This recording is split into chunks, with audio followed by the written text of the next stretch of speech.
Then congratulations, obviously a big win for you, and it's been a while, right? It'd be like 18 months, I think, since you had a UFC win. So give me the emotion right now. It's not about how you start. It's all about how you finish. So I'm just happy to have gotten the win, John. Thank you. No question. Like you said, you got to finish a tough fight. I mean, obviously she's a game competitor. So how'd you feel about your performance overall? Yeah, she's the best wrestler in the division, and people always have their accolades. Silver Olympic wrestler, best wrestler in the division, and that just goes to show you that this is a mental game. And you can't really care too much about, 17-time Muay Thai world champion, 47-0 world champion kickboxer, never been defeated, knocking out dudes. Who cares? It's a fist fight, and it's all about what you got upstairs. And, your mindset is the strongest thing, and that goes not just in fighting. That's a life lesson. Yeah. Kind of a modified finish that you got there. Is that a technique that you work, or is it something you kind of made up on the fly with the adjustment on the grip? Man, I was expecting her to be shooting on the right hip, and so she shot on the left, and so I was, practicing rear naked chokes on the right side, but then she came in on the left, and I had to change it on the fly. So I was actually pretty shocked, but a win's a win, and I'm happy to have gotten the finish, especially a stoppage like that. So I'm happy.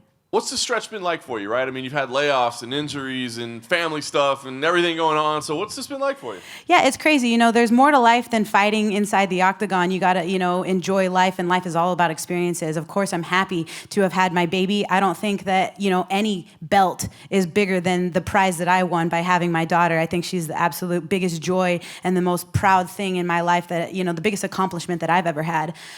So with that being said, of course, you have to take a layoff for having a baby. And then the injuries have also kept me away for a while, but I wasn't injured after fighting Jermaine. I got back into the fight right away into fight camp, and I'm not injured now, and I'm ready to go. I'm ready to stay here on Fight Island and fight Amanda if Megan can't make it.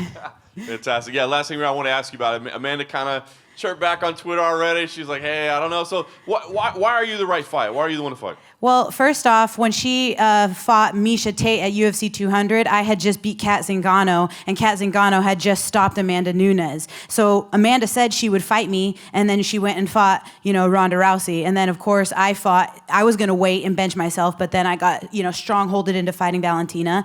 And I put Valentina in positions where she didn't want to be in, and made the mistake by getting overzealous and punching myself into a submission.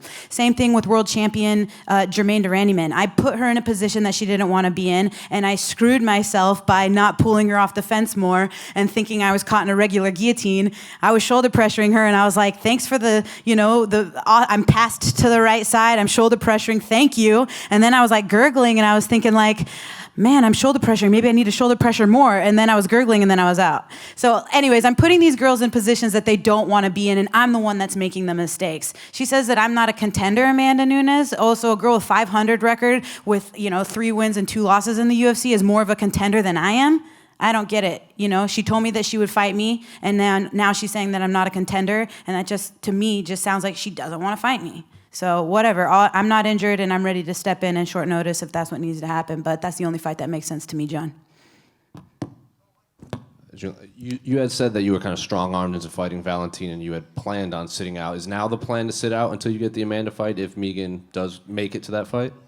The plan is for me to fight for the belt. That's always been the plan. I don't know. I'm going to have to talk to the bosses and see what they have to say, but for the most part, Amanda's the only fight that makes sense for me. And then, and speaking of this fight specifically against Sarah, you had said outside of the shooting on the left hip, did anything else surprise you in this fight? No, of course, you want to be ready for the takedown, so I'm a little bit disappointed that I didn't sprawl the first time that I got taken down. I'm like, frick, I should have sprawled more. But, I was expecting to get taken down at least at some point in the fight. She is a silver Olympic wrestler for a reason. She's good at wrestling. She's good at what she does. But the most important thing is to not get deterred, be cool, calm, and collected, and to keep moving. If you're on your back, if you're on your feet, wherever the fight goes, you need to keep active and keep moving no matter what.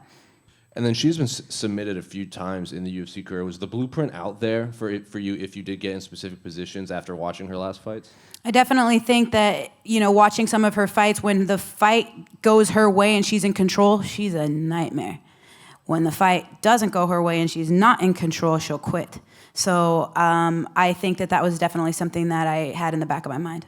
Did they say it was your daughter's birthday recently? Yeah, she just turned 3 years old. Can you guys believe it? Oh my gosh, it's been 3 years. This kid is amazing. Well, happy birthday to her. Best present you could get was the W?